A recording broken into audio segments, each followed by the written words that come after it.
नमस्कार। पत्रिका टीवी के खास कार्यक्रम यूथ एंड सोल्जर में भविष्य की संभावनाओं में आपका स्वागत है। मैं हूं आपके साथ कृपाशंकर शर्मा। ये खास कार्यक्रम है हमारे देश के नौजवानों के लिए। वे नौजवान जो इंडियन आर्म्ड फोर्सेज यानी कि भारतीय सशस्त्र सेना में जाकर अपना करियर बनाना चाहते हैं। दोस्तों, आज का टॉपिक है रक्षा मंत्रालय और भारतीय सशस्त्र सेनाओं में डिफेंस सिविलियन काडर का।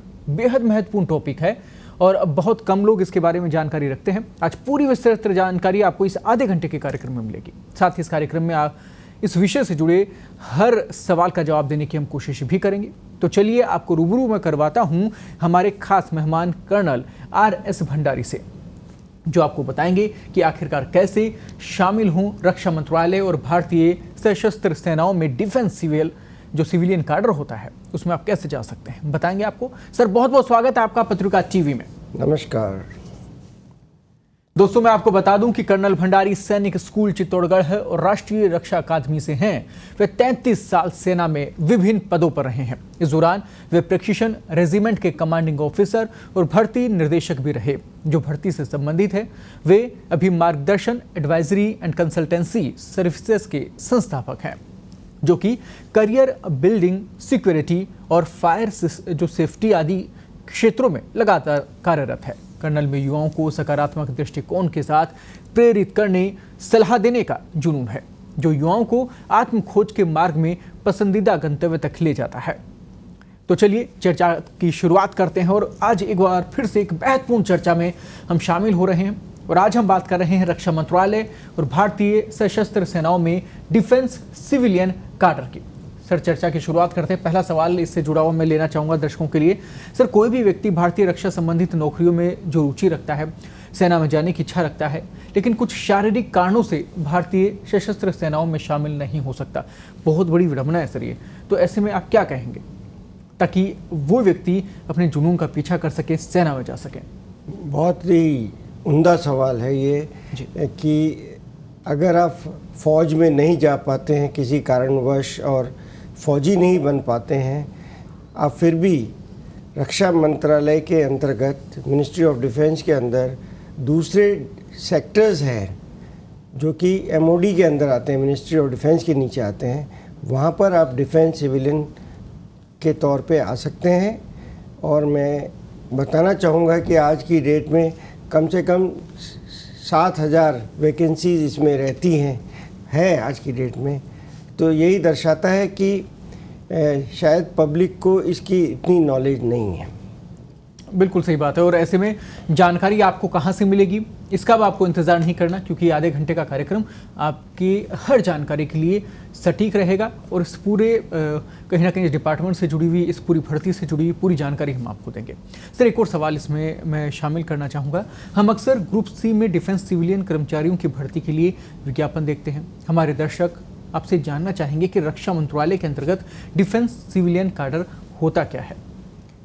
देखिए, मिनिस्ट्री ऑफ डिफेंस के नीचे सबसे ज़्यादा मैन पावर है। ज़्यादातर यूनिफॉर्म्ड हैं या सोल्जर्स हैं, सेलर्स हैं, एयरमैन हैं, ऑफिसर्स हैं। और डिफेंस सिविलियंस की तादाद भी 4 लाख के करीब इसमें है, जो कि एक्चुअल वैकेंसीज इसकी 5 लाख के से ऊपर है, बल्कि 6 लाख वैकेंसीज होती हैं इसके अंदर। और ये वही फंक्शन ज़्यादातर करते हैं जो कि डिफेंस के जो यूनिफॉर्म में व्यक्ति हैं, एक्सेप्ट ये लड़ाई में नहीं जाते हैं। एक तो ये इम्पॉर्टेंट बात है। तो इसमें कौन कैटेगरी जाते हैं? इसमें सिविल जो पोस्ट हैं वो डिफेंस के कुछ जॉइंट इंटर सर्विसेज ऑर्गेनाइजेशंस होते हैं और कुछ प्योरली डिफेंस के ओरिएंटेड ऑर्गेनाइजेशंस हैं। इसमें इंडस्ट्रियल भी हो सकते हैं, नॉन इंडस्ट्रियल एम्प्लॉयज़ भी हो सकते हैं, गैजेटेड भी हो सकते हैं, अनगैजेटेड भी हो सकते हैं। ये नॉन कॉम्बेटेंट्स होते हैं। ये मैं पहले कह चुका हूँ कि ये लड़ाई में नहीं जाते हैं। अभी इनका जो है कि ये इनका जो पे स्ट्रक्चर है, उसका बजटिंग भी डिफेंस मिनिस्ट्री के अंतर्गत अलग से किया गया है। और तीसरी इम्पॉर्टेंट बात है कि ये इतना वाइटल रोल प्ले करते हैं देश की जो ऑपरेशनल सिचुएशन के अंदर कि अपन अंदाज़ा नहीं लगा सकते हैं कि ये पीछे रहते हुए भी कितना योगदान देते हैं देश की रक्षा के लिए। यानी कि इनकी भूमिका क्या होती है, ये बेहद महत्वपूर्ण हो जाती है। सर फिर ऐसे में क्या ग्रुप सी के अलावा अन्य डिफेंस सिविलियन कर्मचारी होते हैं, या यूं कहें कि डिफेंस सिविलियन काडर का वर्गीकरण क्या है, ये भी आप एक बार दर्शकों को बताएं। बहुत अच्छा सवाल है। देखिए, डिफेंस जो general central service group C है, ये नॉन गजेटेड है, जिसके बारे में चर्चा आपने की, और इसकी सैंक्शन स्ट्रेंथ है 4,50,000 के करीब। तो सबसे बड़ी जो संख्या है वो इनकी होती है। बट जो इनके ऊपर जो होते हैं वो है central civil services group A. Group A का मतलब है ऑलमोस्ट IAS के लेवल के, वो उनकी सैंक्शन स्ट्रेंथ है 17,000 के करीब। उसके बाद में central civil services group B होता है, गजेटेड और नॉन गजेटेड दोनों को मिला के 84,000 डिफेंस सिविलियंस हैं। तो आप देखिए कि अपार संख्या है जिसके अंदर आप जा सकते हैं। है इसमें नौकरी को लेकर, रोजगार को लेकर अपार संभावना है। और सबसे मुख्य बात की, अगर मुख्य रूप से सेना में आप शामिल नहीं हो पा रहे तो दूसरा जो रास्ता है वो आप देखिए कितना सम्मानीय रास्ता है और कितना अच्छे तरीके से आप देश के लिए काम कर सकते हैं। सर एक और सवाल इसी कड़ी में जुड़ा हुआ है, मैं इसमें शामिल करना चाहूँगा। केंद्रीय सिविल सेवा ग्रुप ए राजपत्रित है क्या, और कितनी ग्रुप ए सेवाएं हैं, रक्षा मंत्रालय के प्रशासनिक नियंत्रण में होती हैं क्या, ये भी आप एक बार दर्शकों को बताएं। जो ग्रुप ए सर्विसेज हैं वो हाईएस्ट होती है जी, और ये अपॉइंटमेंट्स हायर लेवल पे मैनेजमेंट इनका पोजीशंस होती हैं। और ये पे मैट्रिक्स जो अपना 7th पे कमीशन का है 10 से लेके 18 तक का है। मतलब स्टार्टिंग पे जो बेसिक पे है 56,100 होती है। ये जो ग्रुप ए ऑफिसर्स हैं, इनकी जो भर्ती है वो UPSC के जरिए की जाती है, और इस तरह की 12 सर्विसेज मिनिस्ट्री ऑफ डिफेंस के नीचे आती हैं, और ये सब लॉन्गेस्ट सर्व करते हैं। और इनका जो administration control ministry of defence के नीचे पूरा इनका कंट्रोल इनका ही होता है, और ये हाईएस्ट ग्रेड पे स्केल पे भी पहुंचते हैं। और ये एलिजिबल हैं OROP पेंशन के लिए भी, और नॉन फंक्शनल अपग्रेडेशन जिसको बोलते हैं NFU, उसके लिए भी ये हैं। और एग्जांपल के लिए मैं बताना चाहता हूँ कि armed forces headquarters civil services, ये ग्रुप ए का एक एग्जांपल दे रहा हूँ। ग्रुप ए का एक पार्ट है, ग्रुप ए का एक एग्जाम्पल आपको यहाँ पर दिया गया है। सर एक और इसमें सवाल में शामिल करना चाहूँगा, क्या डिफेंस सिविलियन कर्मचारी रक्षा सेवाओं में नागरिक नियम जो होता है फील्ड सेवा दायित्व जिसे वो कहते हैं 1957 का नियम है, तो इसके अधीन होते हैं, और यदि हाँ तो फिर शर्तें क्या होती हैं? देखिए, ये बहुत ही अच्छा सवाल आपने पूछा कि इनकी लाइबिलिटी फील्ड एरिया के लिए, फील्ड एरिया मतलब कि आगे जाने की, जहाँ लड़ाई होती है या लड़ाई के एरियाज़ हैं, उसमें इनकी लाइबिलिटी क्या है। यस, इनकी 100% लाइबिलिटी एक्सक्लूडिंग जो आर्म फोर्सेस हेडक्वार्टर के काडर है उसको छोड़ के। दूसरी बात यह कि इसके अंतर्गत उनको कहीं पे भी जाना पड़ सकता है, चाहे वो शिप में भी जाना पड़े तो भी इनको जाना पड़ेगा। और इसके लिए क्या है कि आपकी उम्र 45 साल से कम होगी, तभी ये आपके लिए रूल लागू होता है, और आपकी कम से कम सर्विस 25 साल हो, तो ज़्यादा से ज़्यादा मतलब सर्विस जो हो कि 25 साल हो। और इनका मेडिकल एग्जामिनेशन किया जाता है, फिटनेस को देखते हुए ही ये लाइबिलिटी अप्लाई की जाती है। एक तमाम जो चीज़ें इसमें शामिल की जाती हैं, कंडीशंस जो हैं वो आपको लगातार कर्नल साहब बता रहे हैं, ताकि आप तैयारी जब करें तो आप इन बातों का ध्यान रखें, और किस प्रकार से आप तैयारी करके आपका सिलेक्शन हो पाता है वो आपके लिए बेहद महत्वपूर्ण है। इसलिए इस कार्यक्रम में लगातार आप बने रहिए और एक एक बिंदु पर फोकस कीजिएगा। एक और सवाल में इसमें आप सभी के लिए शामिल करने जा रहा हूँ, डिफेंस सिविलियन कर्मचारी किन संगठनों प्रतिष्ठानों में कार्यरत होते हैं? सर ये भी आप दर्शकों को बताएं, बेहद महत्वपूर्ण सवाल है। सबसे पहले तो मिनिस्ट्री ऑफ डिफेंस, फिर उनके सबऑर्डिनेट ऑफिसेज जो हैं उनके अंतर्गत, फिर आर्म फोर्सेज के जो हेडक्वार्टर्स हैं, आर्मी, नेवी, एयरफोर्स और इंटीग्रेटेड हेडक्वार्टर्स, फिर कुछ है इंटर सर्विसेज ऑर्गेनाइजेशन, जैसे एग्जाम्पल के लिए MES, ठीक है। उसके बाद में डिफेंस एस्टेब्लिशमेंट्स, एग्जाम्पल के तौर पर DRDO, ठीक है, BRO, कैंटीन सर्विसेज, डिफेंस आपका स्टेट ऑर्गेनाइजेशन, DO ऑर्गेनाइजेशन जिसको बोलते हैं। ये कुछ एक एग्जांपल मैंने आपको दे रहा हूँ जो डिफेंस एस्टेब्लिशमेंट्स के हैं। कुछ डेपोज़ हैं, बड़े बड़े डेपोज़ होते हैं जहाँ पर कि आर्म फोर्सेस के वो डिपोज के अंदर मैं आपको बताना चाहूँ कि डायरेक्टली आर्मी, नेवी और एयरफोर्स के जवानों के साथ में जो काम करने वाली नफरी है डिफेंस सिविलियंस की, वो करीब 1.5 लाख है।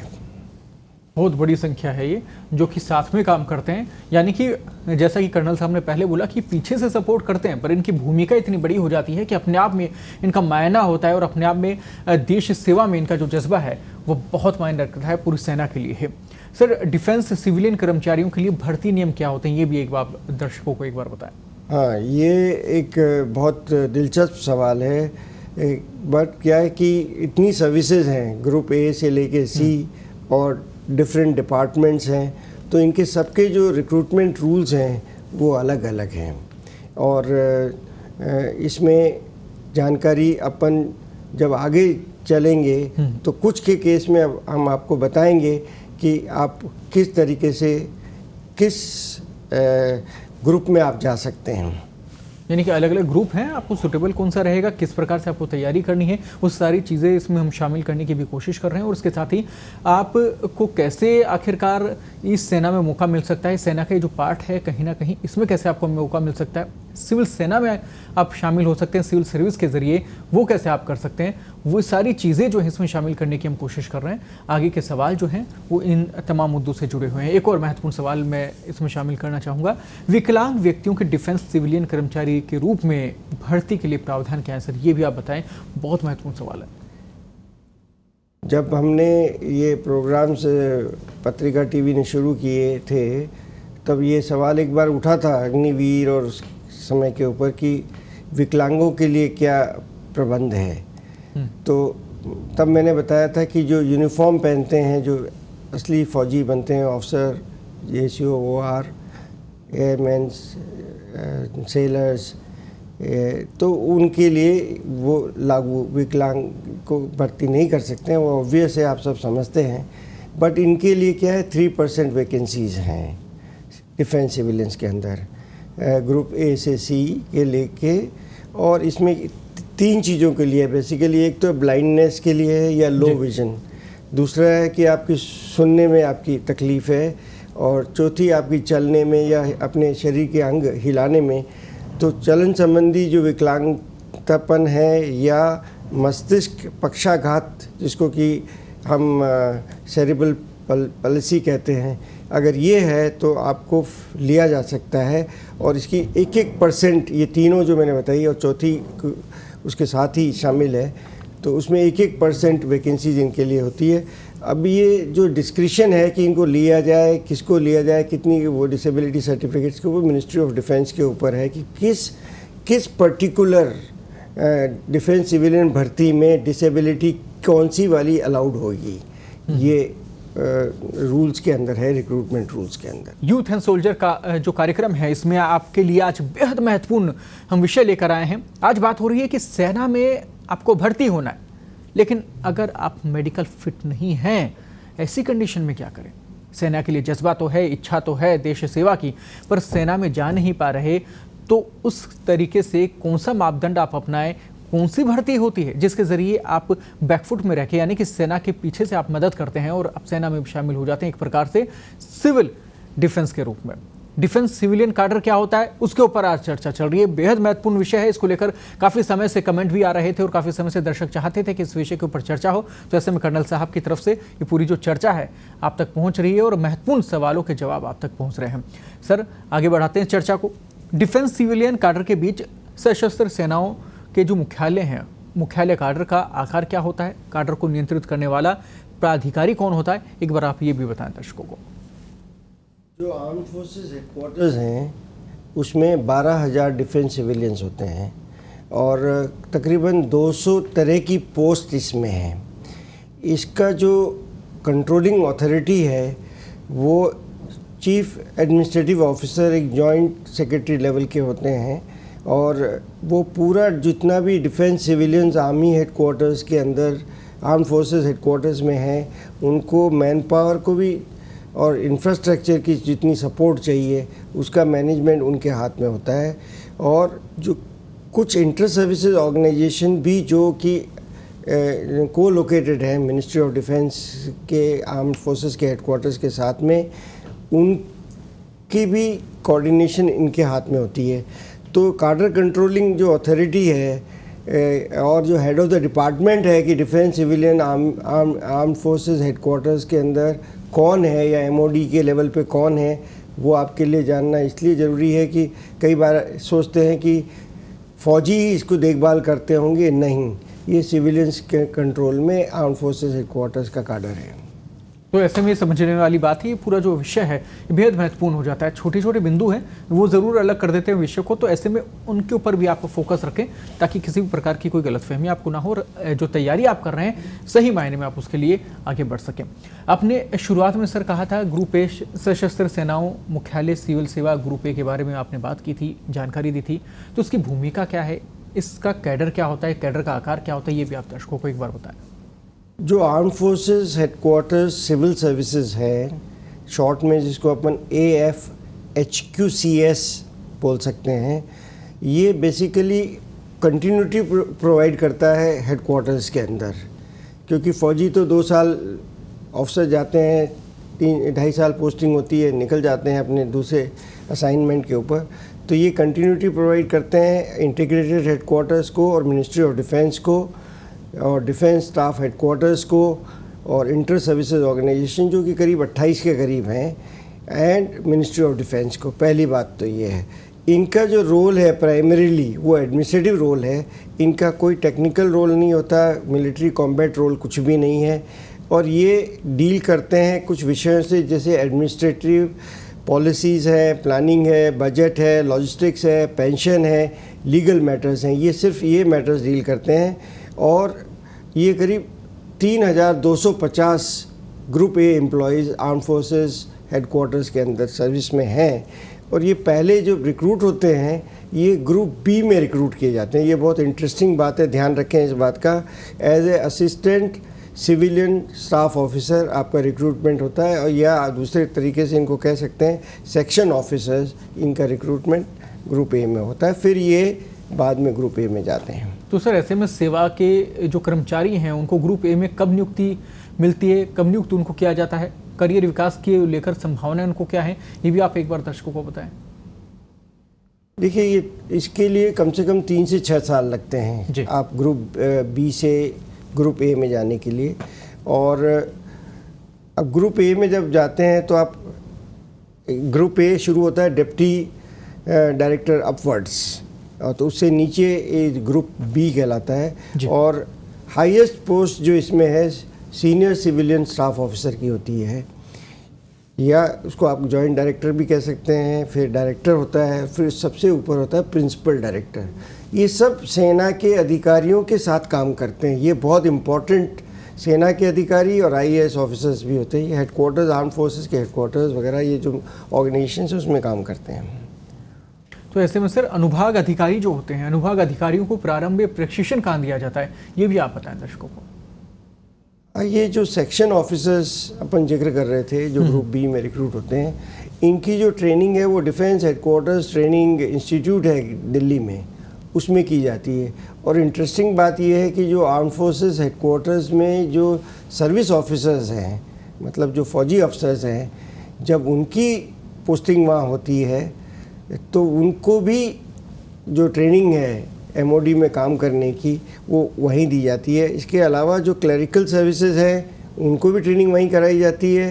स्टेनोग्राफर्स की जो आर्म फोर्सेस हेडक्वार्टर्स के जो स्टेनोग्राफर्स हैं उनकी ट्रेनिंग भी वहीं कराई जाती है। तो सर ऐसे में सशस्त्र सेना जो मुख्यालय कैडर हैं उनके लिए पोस्टिंग के स्थान क्या है, ये भी आप एक बार दर्शकों को बताएं, क्योंकि इसको लेकर भी काफ़ी ज़्यादा जिज्ञासा जो है वो मन में बनी रहती है। बहुत इंटरेस्टिंग सवाल है, क्योंकि आमतौर से देखा जाता है कि व्यक्ति अपना एक ही जगह काम करना चाहता है, बिल्कुल, और ज़िंदगी में सेटल होना चाहता है। तो और पर्टिकुलरली ये इसके कारण कई व्यक्ति फ़ौज के अंदर ज्वाइन नहीं करते हैं। तो डिफेंस सिविलियन कार्डर का ये जो ग्रुप ए सर्विस है arm forces headquarters CS service civil service, तो इसमें दिल्ली में ज़्यादातर पोस्टिंग होती है। और इसके बाद में कानपुर, जबलपुर, अवधी जो कि चेन्नई के पास में है, देहरादून, चेन्नई इटसेल्फ, कोलकाता, सिकंदराबाद, कलपम, पुणे, बेंगलोर एक्सेट्रा पे आपकी तबादले हो सकते हैं। तो ऐसे में आप इन जगहों पे आप जा सकते हैं, आपको भेजा जा सकता है। तो इसलिए आप थोड़ा सा मेंटली भी उसके लिए तैयार रहें, क्योंकि सिर्फ एक ही जगह आपको अगर जॉब करनी है, आपको चेंजेस नहीं देखने हैं, तो फिर ऐसे में आपको सोचना भी पड़ सकता है। सर, एक और महत्वपूर्ण सवाल इसमें मैं शामिल करना चाहूँगा, एक डिफेंस सिविलियन कर्मचारी के जीवन को आप किस रूप में देखते हैं? बिल्कुल, डिफेंस सिविल कर्मचारी जो हैं, ये किसी और सिविल ऑर्गेनाइजेशन की तरह ही उनका काम होता है। और मैं ये कहूँगा कि स्टार्ट करने के लिए, क्योंकि मैं काफ़ी इस पे कवर करूँगा बिंदु, ताकि अपने जो प्रोस्पेक्टिव कैंडिडेट्स हैं, अभ्यर्थी हैं, वो समझ सकें इस बात को कि ये सिविल की दुनिया जो है और फौज की दुनिया है, दोनों का आपको लाभ मिलता है। पहला पॉइंट तो ये है। दूसरा है कि इसमें लड़ाई का खतरा आपको नहीं है, बैटल जोन में आप नहीं जाते हैं, आपको वही बेनिफिट्स और फैसिलिटी जो फ़ौजी यूनिफॉर्म में है उनको मिलती है, वही फैसिलिटीज़ आपको मिलती है। आपके ऊपर उस तरह का अनुशासन या उस तरह की जो सख्ती लागू नहीं है। ये बहुत चौथा मैं बिंदु समझता हूँ इम्पोर्टेंट। आपकी अच्छी जगह पोस्टिंग्स होती हैं, फ़ौजी तो कहीं पे भी डाल दिए जाते हैं या पोस्ट किए जाते हैं। आपको स्टेबल लाइफ मिलती है, आपको एक अच्छा एटमॉस्फेयर की जगह मिलती है, कैरियर प्रोस्पेक्ट्स बहुत अच्छे हैं, आप relaxed, stress free 5 days a week काम करते हैं और 9 to 5 की टाइप का आपका जॉब होता है। HR पॉलिसीज़ बहुत फ्रेंडली होती हैं इसके अंदर, ट्रांसफ़र्स वगैरह लिमिटेड है। फील्ड एरियाज़ में अगर आपकी पोस्टिंग होती है, मॉडिफाइड एरियाज़ में, मॉडिफाइड फील्ड एरियाज़ में होती है, तो आपको कंसेशंस, अलाउंसेस मिलते हैं। मेडिकल फैसिलिटीज़ में आपको CGHS है, CSD फैसिलिटी मिलती है। हाँ, लिकर नहीं मिलता है आपको, ये याद रखें। अगर आपको लिकर का शौक़ और सोचते हैं कि जिसके कारण आप जानना चाहें, वो नहीं मिलेगा आपको इसमें। रिटायरमेंट की एज 60 है, ये एक बहुत बड़ा, फ़ौजी तो बहुत यंग एज पे रिटायर होता है। और न्यू पेंशन स्कीम में इनको NPS में ज्वाइन किया जाता है। ये भी बड़ी बात है। तो मैं ओवरऑल यही कहूँगा कि कॉल आपकी है कि आपको क्या करियर चॉइस करनी है। आप यूनिफॉर्म में पहनना चाहते हैं या आप बिना यूनिफॉर्म पहने भी आप मिनिस्ट्री ऑफ डिफेंस के अंतर्गत डिफेंस सिविलियन कैडर में ज्वाइन, एक सेफ लाइफ, एक सेफ जोन में जाकर भी आप काम कर सकते हैं। किसी प्रकार की इसमें रिस्क है नहीं, और दूसरा आपका जो जज्बा है वो भी कहीं ना कहीं पूरा हो जाता है। तो एक प्रकार से सेना में सीधे तौर पर भर्ती ना होकर पीछे से आपका सपोर्ट रहता है। तो सुनहरा मौका है आपके करियर के लिए। अगर आप ऐसी संभावनाएं अपने जीवन में रखना चाहते हैं तो आप ज़रूर इसके लिए तैयारी कर सकते हैं। और इस पूरे कार्यक्रम में शामिल करने की हमने कोशिश की उन तमाम सवालों को और उनके जवाबों को, ताकि आप तक वो महत्वपूर्ण जानकारियाँ पहुँच सके। पत्रिका टीवी आपको मौका दे रहा है कर्नल RS भंडारी से सवाल पूछने का। यदि आप भी सेना भर्ती से जुड़ा कोई भी सवाल पूछना चाहते हैं तो हमें ईमेल करें हमारी ऑफिशियल ID पर। इसके अलावा आप कमेंट बॉक्स में कमेंट कर सकते हैं और अपनी बात हम तक पहुंचा सकते हैं, ताकि आपके उस सवाल का जवाब इस कार्यक्रम में हम शामिल करें और आप तक जानकारी पहुंचा सकें। तो सर, बहुत बहुत धन्यवाद आपका पूरी चर्चा में शामिल हुई, पूरी चर्चा को आपने सार्थक बनाया। तो फिलहाल कार्यक्रम में इतना ही, फिर आपसे मुलाकात होगी एक नए मुद्दे के साथ। तब तक के लिए मुझे दीजिए इजाजत। नमस्कार।